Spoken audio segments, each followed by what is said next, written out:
ഇബ്രാഹിം ഖാൻ ഇവിടെ ഇപ്പോൾ ഒന്ന് CBSEക്ക് നേരത്തെ തന്നെ അറിയാമായിരുന്നു, നേരത്തെ ചൂണ്ടിക്കാണിച്ചിട്ടുണ്ട്, അവരത് അവഗണിക്കുകയാണ് ചെയ്തിട്ടുള്ളത്.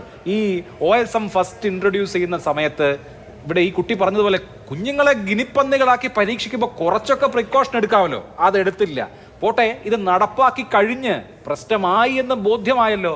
ആ ബോധ്യം വന്നതിന് ശേഷമോ വിദ്യാർത്ഥികൾ അവരുടെ ഉത്തരക്കടലാസ് എടുത്തിട്ട് അത് പോസ്റ്റ് ചെയ്യുന്ന സമയത്ത് ആ വിദ്യാർത്ഥികളെ ആക്ഷേപിക്കുകയായിരുന്നു. അവരെ സോറോസിന്റെ ആൾക്കാരും രാജ്യദ്രോഹികളും ഒക്കെ ആക്കി ആക്ഷേപിക്കുകയായിരുന്നു. CBSE മിണ്ടാതിരിക്കുകയായിരുന്നു. ഒടുവിൽ നിഷേധിക്കാൻ കഴിയാത്ത വിധത്തിൽ പൊതുമണ്ഡലത്തിൽ തെളിവുകൾ എത്തിക്കൽ ഹാക്കർമാർ പോസ്റ്റ് ചെയ്ത സമയത്താണ് തെറ്റ് പറ്റിപ്പോയി എന്ന് CBSE സമ്മതിക്കുന്നത് പോലും. അപ്പൊ എങ്ങനെ ഇൻസ്റ്റിറ്റ്യൂഷനെ വിശ്വസിക്കാൻ കഴിയുമെന്നുള്ളതാണ് പ്രശ്നം.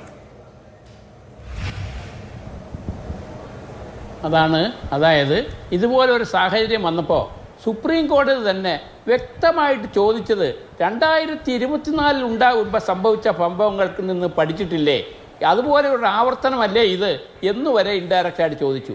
ഞാനിത് പറയുന്നത് ഇപ്പോഴുള്ള നടക്കുന്ന ചർച്ചകളൊക്കെ വേദനിക്കുന്നവരുടെ വേദന പുറത്തു വരുന്നതാണ്. കാരണം ലക്ഷക്കണക്കിന് വിദ്യാർത്ഥികൾ അവരുടെ ഭാവിയെക്കുറിച്ച് ആശങ്ക നിറഞ്ഞിരിക്കുകയാണ്.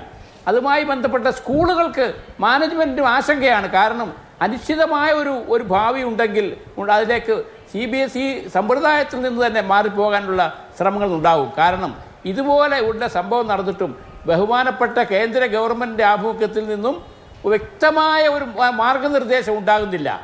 തെറ്റുപറ്റി എന്ന് മാത്രം സംഭവിച്ചു.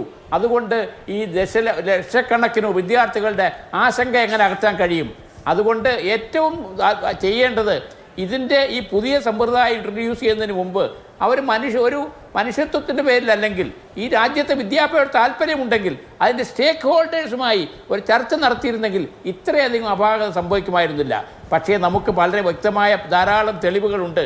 ഇതിൻ്റെ കോൺട്രാക്റ്റ് കൊടുത്തവരും അവരുടെ ഭാവിയെക്കുറിച്ചുമൊക്കെ തെളിവുകൾ നമ്മുടെ മുമ്പിലുണ്ട്. ഹൈദരാബാദിലും അവിടെയൊക്കെ നടന്ന കാര്യത്തിൽ വ്യക്തമായ കാഴ്ചപ്പാടില്ലാതെ തെറ്റായി പ്രവർത്തിച്ചവരെ വീണ്ടും ഇതിൽ മഹത്തായ കാര്യത്തിൽ വേണ്ടി ഉത്തരവാദിത്വം ഭവിഷ്യത്തുണ്ടാകും. ശ്രീ ഇബ്രാഹിം ഖാൻ, അത് ദുരൂഹമല്ല. ഈ കോംറ്റ് എഡ്യൂടെക്കിനെ കുറിച്ച് ഒന്ന് ദുരൂഹമായ പശ്ചാത്തലം, മുൻപ് ആരോപണങ്ങളുണ്ട്.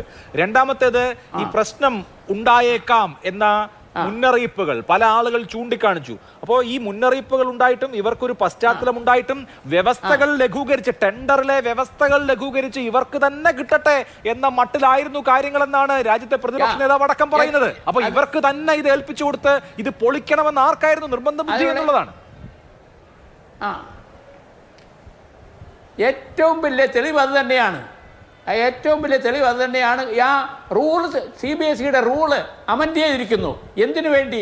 ഇതുപോലുള്ള ഒരു പാരമ്പര്യമുള്ള ഒരു പാർട്ടിയെ തിരിച്ചു കൊണ്ടുവരാൻ വേണ്ടി.